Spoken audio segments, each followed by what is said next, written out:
Hola familia y amigos, bendiciones en el nombre poderoso de Jesús. Mi nombre es Elmer Arana, soy apologeta católico y miembro del movimiento misionero San Juan 23. Bueno, en este día, en esta oportunidad, vamos a hablar acerca del orden sacerdotal. Vamos a hablar del sacramento del orden. Pero antes déjenme compartir en alguno de los foros para poder evangelizar a más personas.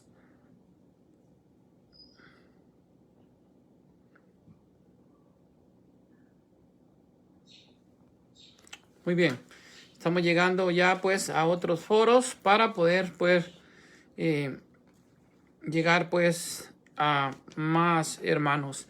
Buenos, pues mis queridos hermanos, hoy vamos a hablar entonces acerca de el sacerdocio.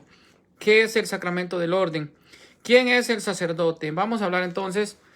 ¿Quién es el sacerdote? Es aquel que ha recibido el sacramento del orden de las manos de un obispo válidamente consagrado. Entonces, así es como se eligen los pastores en la Iglesia de Cristo, a través de la imposición de manos. Entonces, no es que cualquiera agarra una Biblia, se autonombra pastor y empieza pues a predicar, a cobrar diezmos que no son bíblicos. No. En la Iglesia de Cristo, los pastores se eligen a través de la imposición de manos.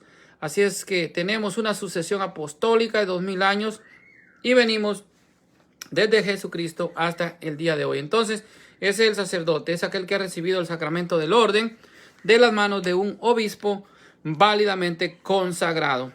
Ahora bien, ¿qué es el sacramento del orden? Vamos a ver qué es el sacramento del orden. Es uno de los 7 sacramentos instituidos por Cristo. Especial consagración, que es la ordenación, que por un don singular del Espíritu Santo permite ejercer una potestad sagrada al servicio del pueblo de Dios en nombre y con la autoridad de Cristo. Así nos dice el compendio del Catecismo de la Iglesia Católica en el numeral 323. Así es de que, bueno, vamos a seguir entonces con esta catequesis. ¿Qué efectos produce el sacramento del orden? El sacramento del orden otorga una efusión especial del Espíritu Santo que configura con Cristo al ordenado en su triple función de sacerdote, profeta y rey, según los respectivos grados del sacramento. La ordenación confiere un carácter espiritual indeleble, o sea que no se borra, no se puede borrar nunca. Por eso no puede repetirse ni conferirse por un tiempo determinado. Ahora bien, ¿con qué autoridad se ejerce el sacerdocio ministerial? ¿Quién es el que da pues esa autoridad? Pues vamos a ver que es puramente de Cristo mismo. Los sacerdotes ordenados en el ejercicio del ministerio sagrado no hablan ni actúan por su propia cuenta, ni tampoco por su propia autoridad, ni tampoco por mandato o delegación de la comunidad, sino en la persona de Cristo, que es cabeza de la iglesia. Colosenses capítulo 1, versículo 18. Y en nombre de la iglesia. Por tanto, el sacerdocio ministerial se diferencia esencialmente, y no solo en grado del sacerdocio común de los fieles, al servicio del cual lo instituyó pues el mismo Jesucristo. Compendio de la iglesia, el Catecismo de la Iglesia Católica, numeral 335, 336. También lo vemos en Lucas capítulo 22, versículo 19, cuando Cristo instituye el sacerdocio ministerial, el orden, el sacramento del orden. Hagan esto en memoria mía. Ahora bien, ¿por qué es necesario el sacerdote? Vamos a ver qué tan importante es el sacerdote en la iglesia. Porque así lo ha querido realmente pues nuestro Señor Jesucristo. Es voluntad de Cristo instituyendo su iglesia. La voluntad de Cristo es por tanto el motivo fundamental y determinante. Es el mismo Cristo que ha querido que sin el sacerdote no se pueda celebrar 2 esenciales sacramentos, que son la Eucaristía, que es el culmen de nuestra fe, el sacramento de nuestra fe cristiana, y la penitencia. El carácter sacramental que distingue a los sacerdotes en virtud del orden recibido hace que la presencia en su ministerio sea único, necesario e insustituible. O sea, no se puede sustituir el sacramento del orden. Así nos dice San Juan Pablo II en su segunda carta a los sacerdotes el Jueves Santo del año 2000. Bueno, esto es bien importante porque realmente pues no hay altar sin sacrificio y tampoco hay un culto si no hay sacerdote. Muchos hermanitos separados dicen voy al culto, pero ¿cuál culto si no hay sacerdote? Entonces no puede haber culto si no hay sacerdote. Tampoco puede haber altar si no hay sacrificio. Entonces nosotros en la Eucaristía tenemos el altar donde pues se hace presente el sacrificio de Cristo, y también tenemos al sacerdote que es el que ministra el culto sagrado de Dios. Ahora bien, ¿cuál es la misión del sacerdote? Su misión realmente es peculiar. Actúa en nombre y en la persona de Cristo, cabeza, para el bien de las almas. Solo Cristo es el verdadero sacerdote. Cristo es el sumo sacerdote. Los demás son sus ministros. Así dice Santo Tomás de Aquino en el comentario a la epístola a los Hebreos en el capítulo 7.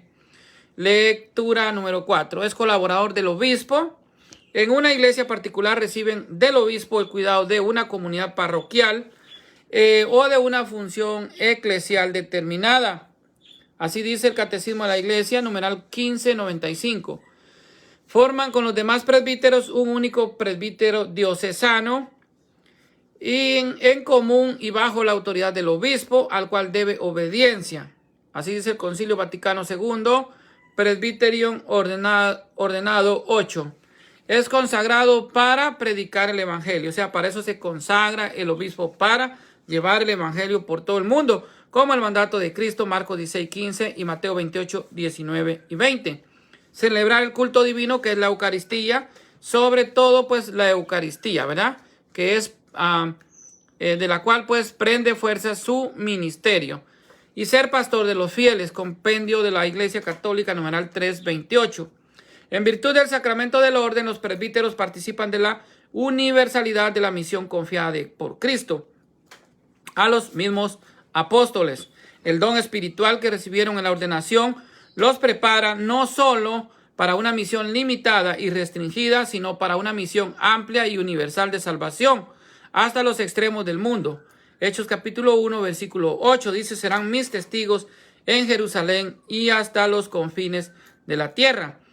Dispuesto a predicar el evangelio por todas partes. Así dice el numeral de la Iglesia Católica, pues el numeral 1565.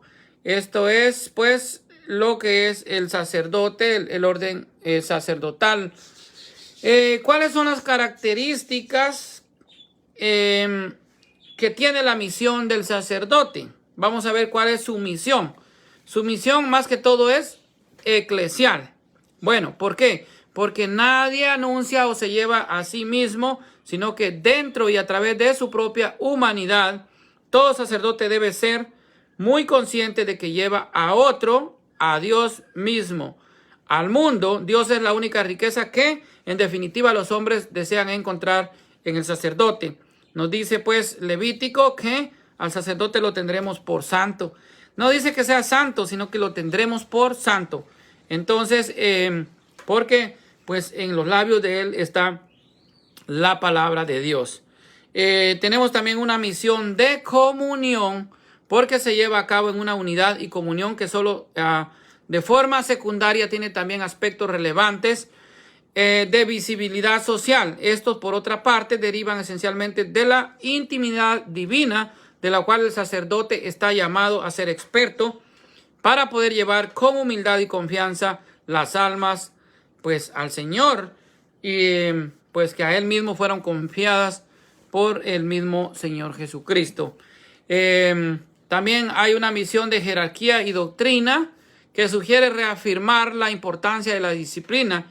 El término guarda relación con ser discípulo eclesiástica y de la formación doctrinal, y no solo teológica, inicial y permanente. Así dice Benedicto XVI en un discurso a los participantes en la asamblea plenaria de la Congregación para el Creo el 16 de marzo del año 2009. Como sabemos, Papa Benedicto XVI es ahora nuestro Papa emérito. Y bueno, y también tenemos la jerarquía de la Iglesia, que está también pues el sacerdocio en segundo grado, que es el presbítero. Entonces es el sacerdote. Primero está el obispo, pues como cabeza de la iglesia, que están puestos por el Espíritu Santo, según nos dice Hechos capítulo 20, versículo 28. Luego viene el presbítero y está también el diácono. Así que ahí encontramos también la jerarquía de la iglesia, el presbítero como parte de pues la jerarquía de la iglesia. Ahora bien, ¿qué conlleva la especial unión entre el sacerdote y Cristo? Porque aquí hay un misterio. Entonces vamos a ver qué conlleva esa unión, una unión entre Cristo y el sacerdote como ministro de Cristo, así como dice pues Romanos capítulo 15. Entonces vamos a ver, el sacerdote está íntimamente unido a Cristo a tal punto que es y actúa en el nombre de Cristo mismo, sumo y eterno sacerdote. Cristo es sumo y eterno sacerdote por fuerza de la unción del Espíritu Santo. Entonces, el sacerdote actúa en la persona de Cristo. No, él cuando viene y absuelve pecados, no los absuelve en nombre propio, sino en la persona de Cristo mismo. Porque de Cristo es donde se recibe realmente, pues, la autoridad. Perdón. En Juan capítulo 20, versículo 23 dice: a quienes les perdonen los pecados les quedarán perdonados, y a quienes se los retengan les quedarán sin perdonar. Entonces, con la autoridad de Cristo, no actúa por propia iniciativa, por propia voluntad, sino actúa en la persona de Cristo mismo. Y entonces, esto significa y comporta que su ser sacerdote no es ser mérito propio, ni viene de una elección de una comunidad o de un grupo, sino que es fruto de la llamada gratuita de Dios. No son ustedes los que me han elegido a mí. Yo soy quien los ha elegido a ustedes para que vayan y den fruto y su fruto permanezca. Dice el mismo Jesucristo en el Evangelio de San Juan capítulo 15, versículo 16. Tal llamada viene reconocida y acogida en la libertad de manera personal y es confirmada y autentificada por el obispo que está ordenando al sacerdote. Entonces, vemos que el sacerdote es escogido de entre los hombres, como dice pues la carta a los Hebreos en el capítulo 5, versículo 1. ¿Para qué? Para pues que ser ministro y sea como más que todo entre un mediador, entre prácticamente pues los hombres y el mismo Cristo. O sea, pues no como un mediador, porque sabemos que hay un solo mediador eterno ante el Padre, que es Cristo. Él es el sumo sacerdote. Pero recordemos que no hay un único sumo sacerdote, porque los hermanitos separados confunden sumo sacerdote con único sacerdote. Y eso no está en la Biblia. Repito, en tiempos de Jesucristo habían dos sumos sacerdotes, que eran Anás y Caifás. Estos se turnaban cada año.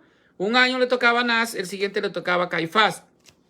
¿Qué? Ministrar en el templo, entrar al templo y ser pues como el mediador entre los hombres y también el mismo Dios. Entonces Jesucristo sí es el sumo sacerdote, pero no es el único, porque la Biblia no dice que él sea el único sumo sacerdote. Después de un sumo sacerdote, pues hay más sacerdotes bajo el mando, bajo la línea de ese sumo sacerdote, que es Jesucristo mismo, que está ministrando en el santuario celestial ante el Padre. O sea, él es mediador de una nueva alianza. Está ministrando no con la sangre de los cabros o de machos cabríos, sino está ministrando con su propia sangre. Cristo es entonces mediador de una nueva alianza. Pero bajo este sumo sacerdote hay más sacerdotes que están bajo el mando de este sumo sacerdote. Y estos son los sacerdotes de la iglesia, instituidos por el mismo Jesucristo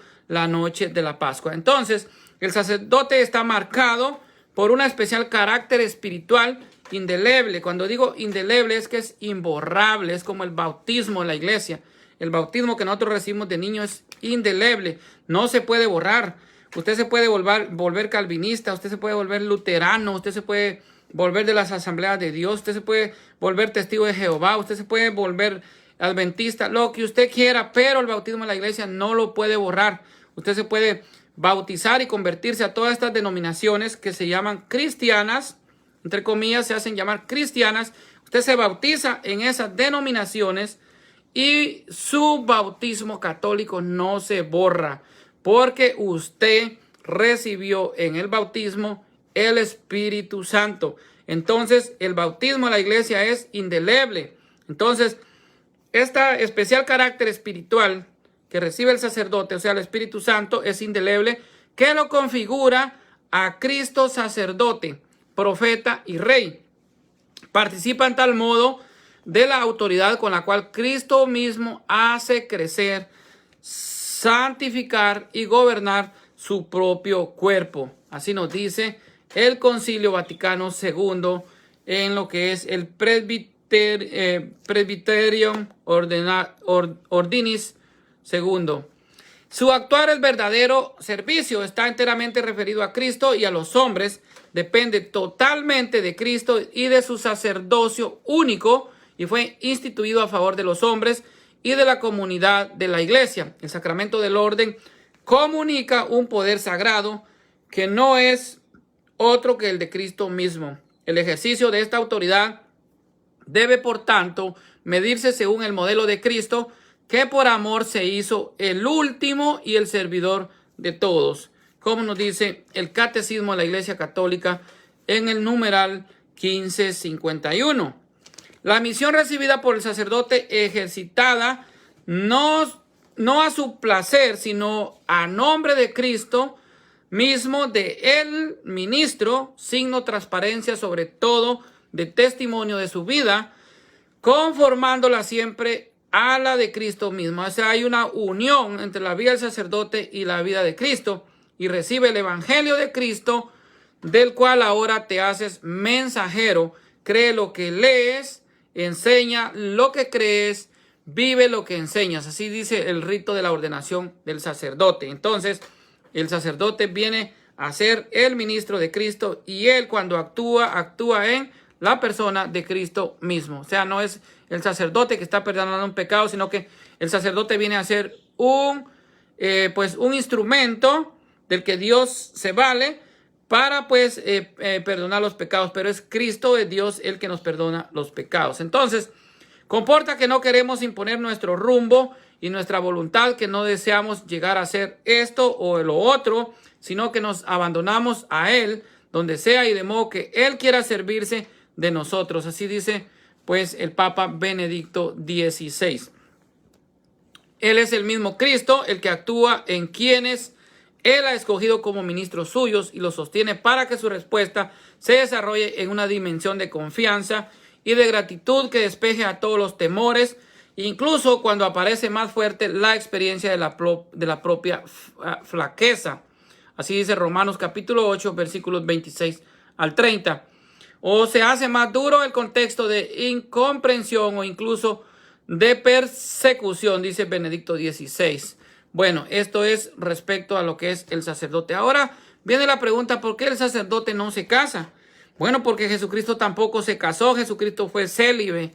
Entonces, San Pablo dice en la carta a los Corintios que el que se casa hace bien, pero el que no se casa hace mejor, porque el que se casa pues tiene que atender a los responsabilidades del hogar, de la familia, de la esposa y pues de los hijos. Pero el que no se casa se dedica por completo a Dios. Así que Jesucristo era célibe, Jesucristo no se casó. Entonces el sacerdote se casa con la iglesia, que es pues el cuerpo de Cristo, es Cristo mismo, porque la cabeza de la iglesia es Cristo. El sacerdote está casando con Cristo, que es cabeza de la iglesia. Colosenses capítulo 1, versículo 18. La iglesia es el cuerpo místico de Cristo, como nos dice San Pablo en la primera carta a los Corintios, capítulo 12, versículos 12 y 13. Entonces, en nombre de toda la iglesia, expresión que no quiere decir que los sacerdotes sean los delegados de la comunidad. La oración y la ofrenda de la iglesia son inseparables de la oración y la ofrenda de Cristo, que es pues su cabeza, como ya dije, y lo tomo pues de Colosenses capítulo 1, versículo 18. Así que también Cristo pues es la iglesia pues también es la esposa de Cristo, porque si formamos el cuerpo de Cristo, entonces el sacerdote mismo pues está casado con Cristo, porque aquí pues así lo dice pues en la analogía San Pablo en Efesios capítulo 5 versículo 23. Entonces la iglesia es la esposa de Cristo. Entonces se trata siempre del culto de Cristo en y por su iglesia. Así actúa el sacerdote como ministro de Cristo. Entonces cuando él ministra, pues cuando él ministra los sacramentos, cuando él pues actualiza el sacrificio de Cristo, cuando el sacrificio de Cristo se hace presente en el altar, en la Eucaristía, el sacerdote pues está actuando siempre pues en nombre de Cristo. Entonces, es toda la iglesia, cuerpo de Cristo, como ya dije, 1 Corintios capítulo 12, versículo 12, la que ora y se ofrece, bueno, y siempre en la unidad del Espíritu Santo. A Dios Padre todo el cuerpo, y ora y se ofrece, y por eso a quienes en este cuerpo son específicamente sus ministros, son llamados pues ministros no solo de Cristo, sino también ministros de la iglesia. El sacerdocio ministerial puede representar a la iglesia porque representa a Cristo mismo. Él es el que actúa en la persona de Cristo. Así dice el Catecismo de la Iglesia, numeral 1552 y 1553. Entonces, ahora vamos a ver qué espera realmente la gente del sacerdote. O sea, ¿qué esperamos los laicos del sacerdote? De los sacerdotes, los fieles esperan solo una cosa: que sean especialistas, que promuevan el encuentro entre el hombre con Dios. Al sacerdote no se le pide que sea un experto en economía o en construcción o en política. De él se espera que sea un experto en la vida espiritual. Eso esperamos los fieles. Esperamos que él sea pues testimonio de la entera sabiduría contenida en la Pascua revelada. Así pues también lo dijo el Papa Benedicto XVI el 25 de mayo del año 2006. Por eso es más importante asegurar la idoneidad de los candidatos al sacerdocio y garantizar una adecuada e íntegra formación sacerdotal a cuantos están estudiando para el sagrado ministerio. Así es de que el sacerdote es pues llamado por Dios, como nos dice pues la carta a los Hebreos en el capítulo 5, versículo 1 en adelante. Así nos está diciendo la palabra. Vamos a ver si podemos leerlo de la Biblia para que nos quede un poquito más claro. Vamos a leer de la Biblia. Esta es la Biblia latinoamericana. La Biblia latinoamericana, vamos a encontrar lo que es Hebreos capítulo 5 para leerles un poco de esto. Entonces, para no perderme y no salirme un poquito del tema, Hebreos capítulo 5 dice, versículo 1, Hebreos 5:1 dice: todo sumo sacerdote es tomado de entre los hombres y es establecido para ser su representante ante Dios. Entonces, aquí nos está diciendo que el sacerdote es el representante de Dios en la tierra, es representante entre Dios y los hombres. Le corresponde presentar a Dios ofrendas y víctimas por el pecado, y para eso tiene que sentirse solidario con los ignorantes y los extraviados. También a él lo asedia su debilidad. O sea que el sacerdote no va a presentar solo ofrendas y sacrificios por los pecados de los demás, sino también va a ofrecer pues ofrendas y víctimas por el pecado propio, porque el sacerdote también es débil. Recordemos que todos somos pecadores. Pecamos con ver, pecamos con escuchar. Entonces todos somos pecadores. Entonces, pero algo bien importante que nos dice que todos somos sacerdotes tomados de entre los hombres, o sea, elegidos entre los hombres, y es establecido para ser su representante ante Dios. O sea, el sacerdote es nuestro representante ante Dios mismo. Bueno, ahora vamos a hablar, ¿quién puede ser sacerdote? ¿Quiénes pueden ser estos que pueden ser elegidos sacerdotes? Puede serlo solo el bautizado de sexo masculino. Esto que quede claro. Únicamente la iglesia tiene un sacerdocio pues masculino porque Jesucristo así lo decidió, es voluntad de Cristo. Dice Marcos capítulo 3, versículo 13, subió al monte y llamó a los que él quiso. Llamó a 12 hombres, todos eran hombres, ninguna era mujer.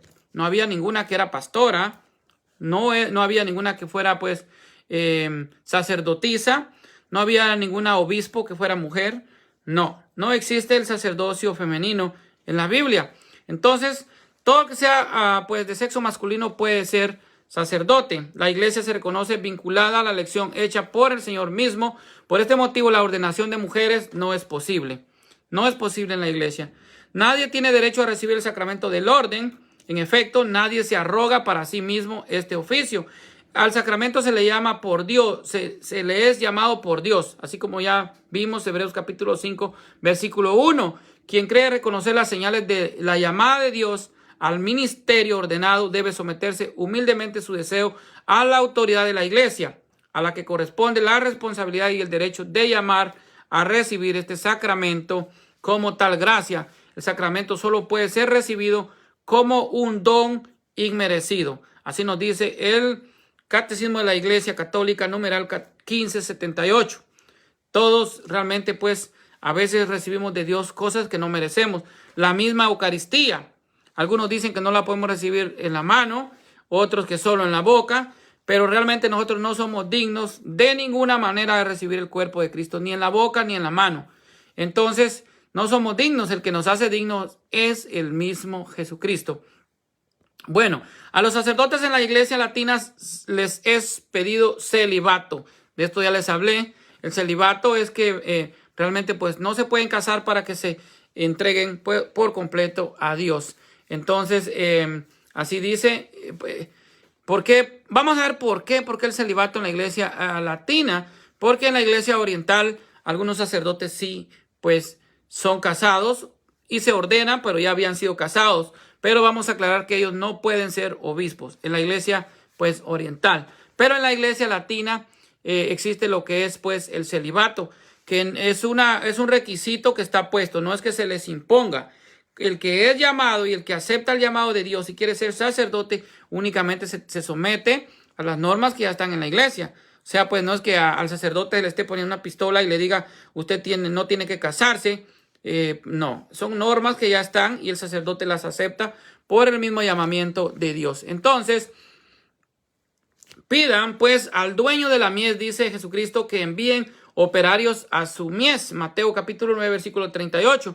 Nuestro primer deber ha de ser, por tanto, mantener viva con oración incesante esa invocación de la iniciativa divina en las familias y en las parroquias, en los movimientos y en las asociaciones entregadas al apostolado, en las comunidades religiosas y en todas las estructuras de la vida diocesana. Así nos dice el Papa Benedicto XVI en un mensaje en el año 2009. Entonces, como vuelvo, San Pablo dice, el que se entrega al Señor, pues se encarga por completo de las cosas del Señor. Así es de que, bueno, vamos a terminar con esto, que es realmente lo del sacerdocio y cómo pues está establecido por Jesucristo la noche de la Pascua en lo que es San Lucas capítulo 22 versículo 19. Hagan esto en memoria mía. Así dice. Entonces este es un memorial pues pero con sacrificio. Aquí la palabra que se utiliza es anamnesis. No es un simple recuerdo, sino que es el sacrificio mismo de Cristo en la cruz, ¿verdad? Pero en un sacrificio incruento que pues hace presente el mismo sacrificio de Cristo en la cruz. No es otro sacrificio, sino es el mismo el que se hace presente. Entonces, voy a leer la cita, con esto voy a terminar, de San Lucas capítulo 22, versículo 19, pues donde se nos hace, donde se establece la noche de la Pascua, lo que es pues el sacerdocio pues ministerial. Dice la Santa Palabra 22:19, dice después tomó el pan y dando gracias lo partió y se lo dio a sus discípulos diciendo, esto es mi cuerpo que es entregado por ustedes, hagan esto en memoria mía. ¿Ok? Hagan esto en memoria mía. Entonces, lo que es el orden sagrado es establecido por Cristo, es la orden. Ahí no está la palabra sacerdote, sino que la orden de Cristo. Por eso nosotros tenemos el sacramento del orden. Ese es el sacramento de la iglesia, el sacramento del orden. El versículo 20 dice, después de la cena hizo lo mismo con la copa. Dijo, esta copa es la alianza nueva, sellada con mi sangre que va a ser derramada por ustedes. Entonces el cáliz, la nueva alianza, está marcada por la copa, que es la alianza nueva, sellada con mi sangre. Por eso los que participamos del cuerpo y la sangre de Cristo estamos en comunión con Cristo mismo, como nos dice pues San Pablo en la primera carta a los Corintios.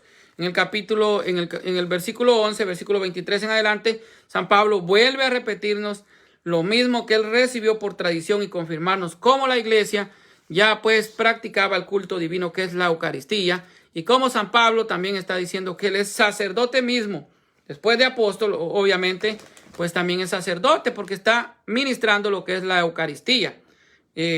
A San Pablo nadie lo mandó, dicen los hermanitos separados, nadie lo mandó, pero Hechos capítulo 13, versículo 1 en adelante, dice que en la iglesia de Antioquía, que era católica, porque allí ya existía una iglesia, según Hechos 13, versículo 1 en adelante, cuando se daba el culto divino, se ministraba el culto divino. ¿Cuál es el culto divino? La Eucaristía. En la iglesia de Antioquía, dice, había una iglesia en Antioquía, el Espíritu Santo dijo: apartadme a Pablo y Bernabé para una misión que yo les voy a mandar, yo les voy a enviar. Entonces ahí se convierte Pablo, pues apóstol. Dice que les impusieron las manos, oraron, les impusieron las manos, y pues Pablo se convierte en apóstol. Pablo es apóstol, un apóstol que no conoció a Cristo. Pero en la 1 Corintios capítulo 11, versículo 23, San Pablo está ministrando la misa, la Santa Eucaristía, y dice que lo recibió por tradición. Está confirmando la tradición de la iglesia y está confirmando que la iglesia ya ministraba la Eucaristía cuando él está escribiendo esa carta. Entonces ahí San Pablo está siendo pues sacerdote y está ministrando lo que es la Santa Eucaristía. Entonces, para ser miembros del nuevo pacto de Cristo, tenemos que participar del cuerpo y la sangre de Cristo, o sea, la Eucaristía, porque Jesucristo es pues muy claro en Juan 6:53, el que no come mi carne, no bebe mi sangre, no tiene vida eterna. Y Juan 6:54 dice: el que come mi carne y bebe mi sangre tiene vida eterna. O sea, tenemos una vida eterna, y hay una promesa grande en este versículo: y yo lo resucitaré en el día postrero. Ahora vamos a ver qué nos dice Mateo. Con esto sí voy a terminar, les prometo. En Mateo capítulo 26 y versículo 26. Mateo 26 y versículo 26 dice: mientras comían, Jesús tomó pan y después de pronunciar la bendición lo partió y lo dio a sus discípulos diciendo: tomen y coman, esto es mi cuerpo. Oiga, toman y coman porque esto es mi cuerpo. No dice esto simboliza, esto representa, no, esto es mi cuerpo. Dice: tomen y coman, esto es mi cuerpo. Después, tomando una copa de vino y dando gracias, se la dio diciendo: beban todos, porque esta es mi sangre, la sangre de la alianza, que será derramada por una muchedumbre para el perdón de sus pecados. Esta es mi sangre. Jesucristo no dijo: esto representa mi sangre. Esta es mi sangre que será derramada por ustedes y por muchos para el perdón de los pecados. Entonces, por eso es de que Jesucristo es el que instituye el orden sagrado de la iglesia. Y así tenemos al sacerdote, que es pues el segundo en la jerarquía después del obispo y en medio de lo que es el diácono, para lo que es la jerarquía de la iglesia establecida por el mismo Jesucristo. Entonces, el orden sagrado fue instituido por Jesucristo la misma noche de la Pascua. Ahí pues también se establece la Santa Eucaristía, que es pues la cena del Señor, la Santa Eucaristía. San Lucas capítulo 22, versículo 19, y la cita que les estoy leyendo, Mateo 26, versículos 26 al 28. Les voy a volver a leer esta cita y hoy sí les prometo que aquí termino. Mientras comían, Jesús tomó pan y después de pronunciar la bendición, lo partió y lo dio a sus discípulos diciendo: tomen y coman, esto es mi cuerpo. Esto es mi cuerpo. Nunca dijo esto simboliza. Para los que hablan de simbolismos, que esa es una representación, no dice esto es mi cuerpo. Y luego dice: después tomando una copa de vino y dando gracias, se la dio diciendo: beban todos, porque esta es mi sangre, sangre de la alianza nueva y eterna, que será derramada por una muchedumbre para el perdón de sus pecados. Entonces es Cristo el que instituye no solo pues la Santa Eucaristía, sino que el sacramento del orden, el orden sacerdotal, que es pues el sacerdocio de Cristo, un sacerdocio pues a la manera de Melquisedec, no a la manera de Aarón, sino que a manera de Melquisedec. Así nos dice en la carta a los Hebreos, el capítulo 7, versículo 11 y 12. Entonces se cambia el sacerdocio.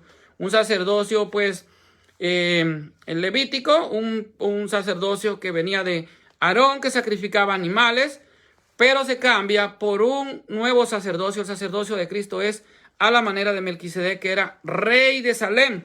Este rey de Salem y sacerdote del Dios Altísimo presentó a Dios pues ofrendas de pan y vino. Eso es lo mismo que hizo Jesucristo la noche de la Pascua, y ahí instituye el orden sagrado de nuestra Santa Madre Iglesia. Bendiciones para todos en el nombre poderoso de Jesús.